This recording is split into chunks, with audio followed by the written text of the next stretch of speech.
Oke, bertemu lagi di channel aku, Rachel. Jadi hari ini kita spesial banget karena di dalam berkomunikasi itu pasti ada salah paham yang terjadi. Termasuk dari salah paham antara kami penyandang tunanetra dengan teman-teman yang bisa melihat. Nah, apa aja sih yang tidak boleh dilakukan ya dan yang perlu dilakukan ketika berhadapan atau bertemu dengan penyandang tunanetra? Ayo simak videonya berikut ini. Oke, jadi ada beberapa hal yang harus dihindari ya. Yang pertama adalah kita akan bahas tentang hal-hal yang perlu dihindari ketika teman-teman berhadapan dengan para penyandang tunanetra dalam berkomunikasi ataupun ketika teman-teman tinggal bareng di rumah gitu ya. Karena apa? Karena seringkali kita itu sering salah paham gitu. Akhirnya komunikasi tidak berjalan dengan lancar. Siapapun, entah itu pendamping, saudara, orang tua, dan lain sebagainya, ada beberapa hal yang perlu dihindari pada saat kita tinggal bersama atau berinteraksi dengan para penyandang tunanetra ya. Yang pertama adalah memindahkan barang mereka tanpa izin. Nah, jadi sistemnya begini teman-teman. Kalau teman-teman misalnya tinggal nih dalam satu rumah, atau misalnya teman-teman itu lagi ada sama-sama mereka gitu ya, entah lagi di luar gitu ya, atau lagi di mana. Nah, kadang-kadang yang sering kita lakukan adalah kita seringkali memindahkan barang mereka tanpa izin. Karena kalau tunanetra itu teman-teman, dia itu pakem ya. Pakem itu maksudnya begini, polanya kaku. Misalnya nih, dia udah tahu, oh ini saya harus naruh gelas di mana. Oh, saya harus taruh tas saya itu di posisi sini. Terus nanti di sebelah kiri saya itu ada piring, ada sendok. Oh, ini saya harus menaruh kosmetik saya misalnya yang suka pakai skincarean di mana di meja sebelah kanan, misalnya deket sisir gitu. Jadi biasanya orang-orang seperti kami itu sudah pakem ya. Jadi nggak bisa diganggu gugat nih kalau misalnya nih teman-teman mau nginep gitu ya, atau misalnya pindahin aja udah gitu kita nggak bilang, itu nggak boleh. Karena apa? Karena begini, contoh nih misalnya dia taruh benda gitu ya, taruh benda di atas meja gitu. Dia udah tahu nih, oh ini posisi benda yang mau saya cari itu ada di deket gelas, misalnya gelas beling lah ya, contoh gelas beling lah. Nah, terus kita pindahin kemana jauh. Nah ya, kemudian pas kita pindahin, ketika kita tidak bilang, maka dia akan mencari dong, di mana ya benda ini gitu ya, perasaan tadi ada di sini deh. Iya, kalau di meja itu nggak ada barang pecah belah. Masalahnya kalau di meja itu ada barang pecah belah dan tersenggol, nah hancur semua. Jadi kalau misalnya mau memindahkan barang-barangnya tunanetra itu izin, dan harus dikasih tahu, aku mindahin tas kamu di sebelah sini ya, ajak dia buat di sini tasnya, di sini gitu. Jadi jangan asal pindahin aja gitu, karena kalau mereka itu kan udah pakem, karena mereka di kos-kosan nih, saya pernah nemu ya, dia tuh udah pakem di mana dia harus menaruh tempat peralatannya dia. Jadi ketika dia ditinggal sendiri pun sebenarnya selama itu aman, kita sudah tidak perlu khawatir karena mereka sudah pakem. Oh, ini barang-barangnya di sini selama tidak ada barang pecah belah ya. Tidak ada barang pecah belah. Makanya kalau untuk tunanetra itu tidak disarankan untuk menggunakan barang pecah belah gitu. Jadi memang segala lingkungannya juga harus akses ketika memang kita ingin misalnya mereka harus sendiri gitu ya, harus akses. Kalau lingkungannya belum aksesibel memang agak susah gitu. Jadi yang pertama adalah tidak bisa memindahkan barang mereka tanpa izin gitu. Jadi kalaupun kita memang memindahkan, kita harus kasih tahu, tas kamu saya taruh di sini ya, dan lain sebagainya. Itu adalah hal yang pertama gitu. Nah, yang kedua yang sering kita lakukan adalah kita itu kadang-kadang kalau mau buka pintu ya, misalnya ini pintu nih, biasanya kalau pintu itu kan kalau dibuka, misalnya pintu tertutup, terus kita mau ngebuka. Nah, kalau buka pintu itu buka aja yang lebar ya. Kalau mau buka pintu, buka yang lebar, jangan dibuka cuma setengah. Ini kebiasaannya kadang-kadang kita cuma mau buka pintu tapi pintunya cuma dibuka setengah gitu, paham gak? Jadi kita nggak buka lebar, jadi tanggung, kita cuma buka setengah. Akhirnya ketika pintu itu tidak dibuka dengan lebar, ketika mereka akan berjalan ke arah pintu dan pintunya bisa cuman terbuka setengah, takutnya mereka terbentur ini loh, pinggiran pintunya itu kan sakit banget ya. Jadi kalau misalnya nih kamu mau buka pintu, buka yang lebar. Kalau mau dibuka, buka. Kalau ditutup gitu. Jangan dibukanya cuma setengah gitu ya, jangan. Karena itu akan membahayakan gitu ketika mereka berjalan ke arah pintu dan mereka tidak tahu itu pintunya dalam keadaan yang sudah terbuka. Takutnya di bagian kepala itu mereka terbentur itunya, pinggirannya gitu. Itu sakit banget sebenarnya ya. Jadi kalau mau buka, kalau mau tutup sekalian pintunya gitu. Nah, kemudian yang ketiga adalah kita kadang-kadang begini teman-teman. Saya dulu pernah kayak gitu soalnya. Tunanetra itu kalau berjalan, jadi ada beberapa teknik tunanetra dalam berjalan. Kadang-kadang dia kalau jalan tangannya sambil begitu tuh, sambil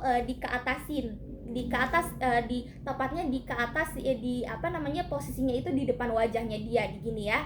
Nah, kadang-kadang kita seringnya gini, itu jalannya tangannya nggak usah kayak gitu-gitu, turunin gitu.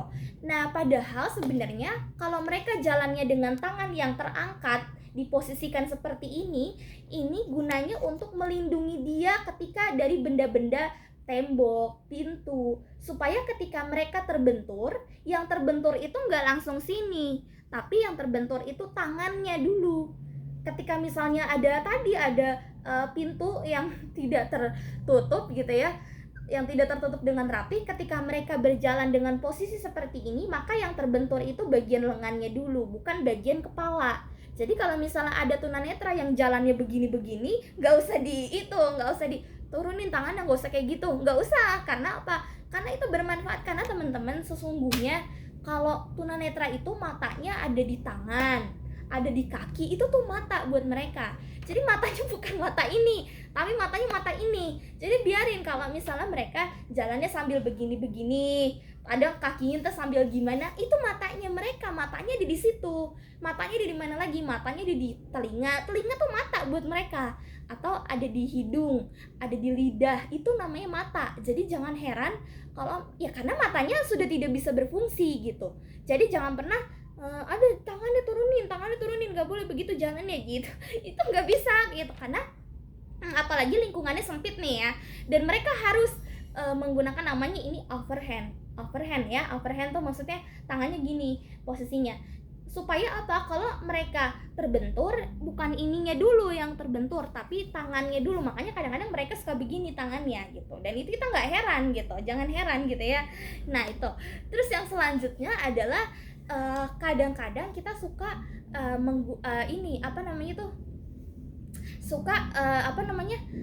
kalau kasih tahu barang tuh suka begini, itu tuh sebelah situ, itu tuh sana, di sana, di sini lah. Sementara kan mereka nggak tahu di sana di mana, di sini di mana, di situ di mana, mereka nggak tahu. Apalagi kita cuman nunjukin aja, itu ada di sebelah sana gitu lah, di sananya di mana gitu.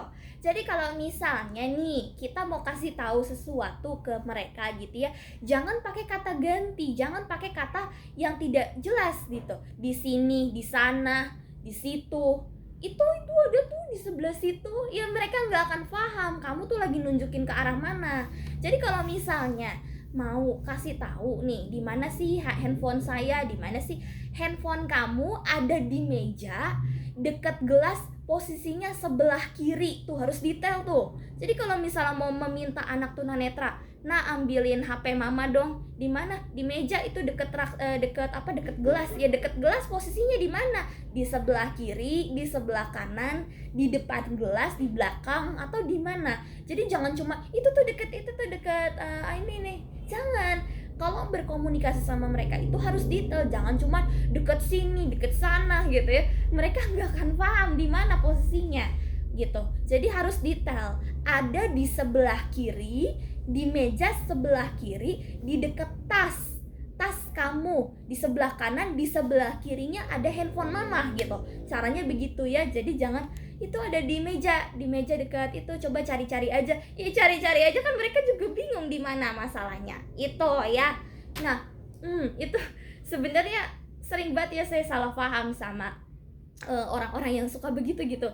Terus selanjutnya nih, hindari mempertanyakan begini. Saya tuh dulu kalau saya kan punya teman kampus, dan orang-orang tuh memberikan saya pertanyaan tapi kurang tepat gitu. Pertanyaan yang seharusnya ditanyakan kepada orang yang bisa melihat, kenapa harus ditanyakan ke saya? Contoh misalnya gini, yang mana sih yang namanya Azahra? Yang itu ya, yang gemukan ya? Atau misalnya yang itu yang pakai kacamata ya gitu. Yang pakai kacamata bukan sih yang suka duduk di taman gitu ya? Lah kan saya juga nggak tahu itu orang pakai kacamata atau enggak gitu. Jadi ini sering banget ya, ini sering banget ditanyain ke saya. Yang mana sih yang agak kulitnya agak ini ya, agak putih ya, kulitnya yang putih ya? Atau misalnya yang ini ya, yang apa namanya, yang pakai sepatu yang warna ini ya, dia sepatunya ciri khasnya dia tuh selalu pakai sepatu yang warna putih ya. Ya kan saya juga nggak tahu dia pakai sepatu warna apa gitu. Jadi tolong teman-teman, ketika berkomunikasi dengan penyandang tunanetra, hindari bertanya terhadap sesuatu yang tidak pernah dia tahu. Dia pakai kacamata aja dia nggak tahu gitu ya. Kan kita nggak pernah meraba dia itu pakai kacamata atau tidak. Udah gitu pakai kacamatanya warna apa kan kita juga nggak tahu, dia pakai kacamata hitam atau pakai kacamata warna apa gitu. Jadi kalaupun kita bertanya, jangan menanyakan hal-hal yang memang tidak kita ketahui gitu, itu pakai kacamata atau enggak. Kecuali bertanyanya tinggi enggak, tapi kan orang-orang tinggi itu kan banyak ya, orang-orang yang gemuk juga banyak gitu. Jadi jangan pernah bertanya sesuatu yang fisik ya. Kalau mau kita tanya, siapa temen kamu? Oh, Zahra misalnya, dia orangnya kayak gimana sih? Nah, tanya kayak gitu. Jangan tanya yang mana ya orangnya, yang mana kita juga nggak tahu gitu ya.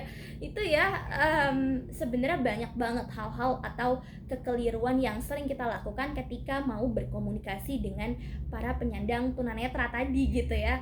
Kita tuh nanya tuh yang nggak jelas gitu. Atau kadang-kadang kita nanya kayak gini, coba tebak, ayo, lupa ya, ayo aku siapa. Nah, itu sebenarnya memang tidak etis teman-teman ya. Tidak etis karena apa? Karena secara tidak langsung kita memaksa mereka untuk mengidentifikasikan orang. Walaupun jatuhnya kan dia bisa kenal lewat suara, iya benar. Tapi kalau caranya seperti itu memang saya rasa memang tidak bisa untuk dilakukan. Jadi yang tidak boleh dilakukan itu bukan menghina aja ya, tapi banyak itu tidak boleh dilakukan itu. Nah, terus nih, yang terakhir yang tidak boleh dilakukan adalah kadang-kadang kita mungkin niatnya mau membantu, tapi kita jadi asal tarik aja. Ayo sini udah sini aja gitu. Padahal etikanya teman-teman, ketika memang mau membantu para penyandang tunanetra adalah bilang, jangan langsung digeret tangannya gitu. Bilang, kamu perlu bantuan saya nggak? Atau misalnya, ayo saya bantu gitu. Jangan langsung ditarik. Coba kalau misalnya dia kan nggak tahu siapa kita, walaupun kita tantenya gitu ya, kita omnya gitu, tapi selama kita tidak bersuara kan dikhawatirkan mereka akan melawan atau akan menganggap bahwa kita ini orang asing gitu. Jadi kalau misal mau membantu mereka, kita juga harus beretika. Jangan langsung digeret sini aja gitu ya. Cara menuntun juga harus diperhatikan loh. Tidak bisa sembarangan. Kalau misalnya teman-teman mau membawa nih penyandang tunanetra untuk menyeberang atau untuk apa, itu juga ada tekniknya. Menuntun gak cuman asal dipegang aja, gak bisa, karena itu akan membahayakan. Sini ayo, apalagi pas lagi menyeberang ditarik aja, ayo cepetan gitu. Enggak, caranya tidak seperti itu ya. Nanti akan saya jelaskan gimana sih cara yang baik untuk berkomunikasi dengan penyandang tunanetra. Kan tadi kan hal-hal yang tidak boleh dilakukan. Sekarang hal-hal yang memang harus kita lakukan itu seperti apa gitu ya. Nah, jadi begini teman-teman. Yang pertama adalah komunikasikanlah sesuatu itu dengan jelas. Jadi tadi jangan menggunakan kata di sini, di situ. Komunikasikanlah sesuatu dengan jelas gitu ya. Yang kedua adalah tadi gunakanlah pertanyaan-pertanyaan yang bisa mereka pahami. Temenmu itu kayak gimana sih nak orangnya? Jangan bertanya tentang yang itu ya, yang kulitnya warna putih ya, misalnya kayak gitu. Jangan ya. Tapi bertanya tentang karakter atau teman kamu hobinya apa. Nah, kalau kayak gitu baru boleh tuh, masih bisa ditoleransi gitu.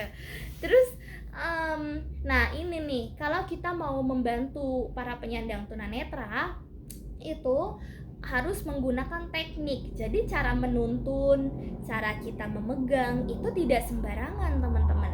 Karena kalau misalnya nih kita apalagi mau menyeberang jalan deh, contoh menyeberang jalan kan, kita mau bantu mereka untuk menyeberang jalan. Nah, jangan langsung ditarik, ayo deh, cepetan deh, jangan. Karena takutnya mereka belum siap, secara otaknya mereka belum siap. Takutnya nanti ketika ada apa-apa kan kita juga nanti yang bertanggung jawab gitu ya. Jadi karena saya pernah posisinya saya tuh lagi ada di mall, lagi bersama dengan rekan-rekan saya, rekan-rekan sejawat. Kemudian mau naik eskalator, cuman dia lupa memberitahu sebelumnya. Naik aja tiba-tiba kan saya nggak siap kalau harus melangkah ketika orang lain belum memberitahu. Hampir mau jatuh gitu.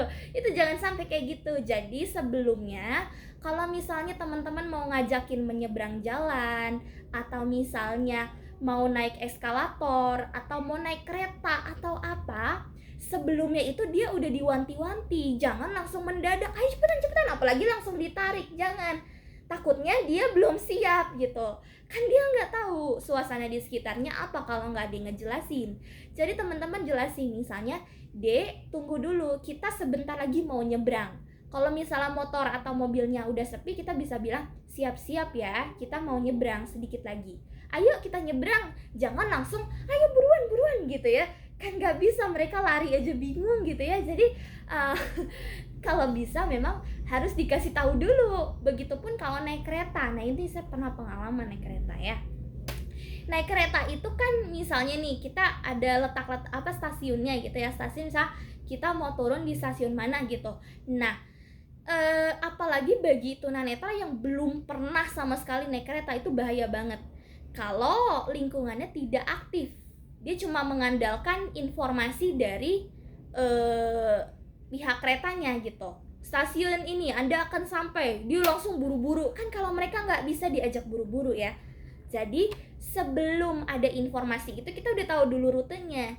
Terus kita bilang, sebentar lagi kita turun ya, kamu siap-siap. Nah apalagi di kereta itu kan suka ada gini, perhatikan celah peron gitu kan. Nah mereka itu kalau misalnya ketika mereka belum terlalu menguasai banget, kita harus kasih tahu yang dimaksud dengan celah peron tuh kayak mana. Nah ini susah banget makanya ya. Misalnya nih, kalau kamu turun, kamu kakinya jangan langsung turun ke bawah. Kita kasih tahu kayak gitu. Mungkin kita bisa kasih ilustrasi tuh pakai tangan. Ini kereta misalnya. Nah ini bawahnya, kita bisa ajak mereka untuk membayangkan begitu, mendeskripsikan, diajak meraba gitu. Pura-pura lah bendanya apa kayak gitu. Ini bawahnya, kamu jangan langsung turun ke sini ya, takutnya nanti kamu jatuh. Jadi kaki kamu harus melangkah berapa jarak, abis itu baru turun gitu. Jadi jangan langsung ini. Makanya kalau mau berkomunikasi sama tunanetra tuh harus jelas, karena supaya takutnya kalau ada kejadian yang tidak diinginkan akan menjadi susah kita gitu. Misalnya mereka tiba-tiba jatuh gara-gara siapa ya, gara-gara kita kuncinya. Karena apa? Karena kita tidak memberitahu di awal ya. Itu selanjutnya adalah kalau mau berkomunikasi dengan tunanetra, jangan menggunakan kata ganti, aku, kamu. Kalaupun mau menggunakan kata ganti, usahakan begini teman-teman. Kadang-kadang kita itu suka bingung, apalagi misalnya di dalam ruangan itu orangnya ada lebih dari 3 orang. Terus kita lewat, kamu mau minum apa? Lah kan kita nggak tahu nih teman-teman itu lagi ngomong sama siapa, apalagi orangnya tunanetra semua di situ, nggak lihat gitu ya. Terus kita ngomong gini, kamu mau minum apa sambil jalan gitu. Ya kan kita nggak tahu ya, teman-teman itu lagi mau ngomong sama siapa, ngomong sama si A kah, si B kah, kayak gitu kan. Jangan, kalaupun mau menggunakan kata kamu, misalnya ruangannya ada banyak orang nih, sentuh siapa yang mau kamu ajak bicara, supaya dia tahu, oh kalau teman-teman itu mau ngajak ngobrol dia. Jadi jangan ngajak ngobrol dari jarak jauh, sentuh. Misalnya adek, kamu mau minum apa gitu. Apalagi kalau kita belum kenal namanya, kita gunakan sentuhan supaya dia tahu posisinya adalah kalau teman-teman itu mau ngajak ngobrol dia. Jangan sambil jalan gitu ya, jangan sambil apa gitu ya, sini kamu mau apa, kamu tuh banyak ya. Jadi kalau misalnya mau berkomunikasi, gunain sentuhan, jangan cuman kamu mau minum apa gitu. Atau kalau lawan jenis gimana kak gitu ya. Kalau lawan jenis biasanya lebih ke ini ya, dekati aja dia. Karena biasanya kalau kita berkomunikasi dengan jarak yang dekat sama dia, dia tahu adek mau minum apa. Biasanya dia akan nanya, kakak berkomunikasi dengan saya gitu. Tapi kalau sesama, artinya perempuan dengan perempuan atau laki-laki dengan laki-laki, bisa menggunakan sentuhan gitu. Jadi itu yang memang perlu diperhatikan gitu.